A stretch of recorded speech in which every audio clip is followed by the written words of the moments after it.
மார்கழித் திங்கள் 10ஆம் நாள். திருவெம்பாவை 10ஆம் பாடல்.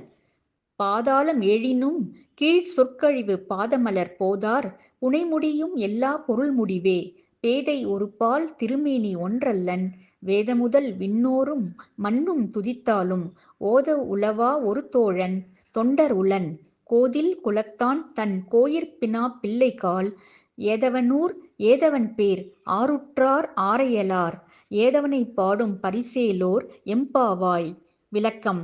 ஈசன் கோயில் திருப்பணியே தலையாய பணியாக ஏற்று சேவை புரியும் பெண்களே, நம் இறைவனாம் சிவபெருமானின் பெருமைகளை சொல்லி முடியுமா?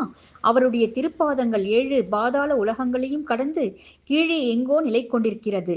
அதனால் இந்த திருப்பாத தரிசனத்தை திருமாலாலும் காண இயலவில்லை. பெருமானே, வாசமிகு மலர்களை எங்கள் உபயோகத்துக்கு அளித்து நறுமணமில்லாத கொன்றை, ஆத்தி, தும்பை, எருக்கு, ஊமத்தை போன்ற காட்டுப்பூக்களை விரும்பி ஏற்றவனே, உம் கருணைக்கு ஈடு ஏது, இணை ஏது?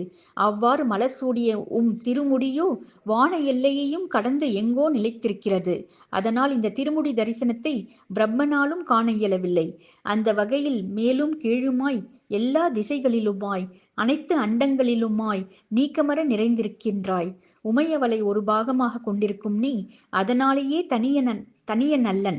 விண்ணவரும் பூவுலகத்தினரும் என்னதான் வேதங்களை கொண்டு ஒரு சேர துதித்தாலும் உன் புகழை பாடி முடிக்க முடியுமா ஐயனே? யோகிகளுக்கும் ஞானிகளுக்கும் உற்ற துணைவனே, அனைத்து ஜீவன்களையும் பக்தர்களாக பெற்றவனே, உமக்கு ஊர் ஏதையா? உம் உறவினர் யார்? உம் அண்டை அசலார் யார்? தனித்து விளங்கும் தெய்வமே, நாங்கள் எல்லோரும் தான் உன் உற்றார் உறவினர். ஐயனே, உம்மை புகழ வார்த்தைகள் ஏது? எத்தனை பாக்கள் தான் பாடினாலும் உன் புகழை முழுமையாக கூறிவிட முடியுமா? நின் தாளே சரணம்.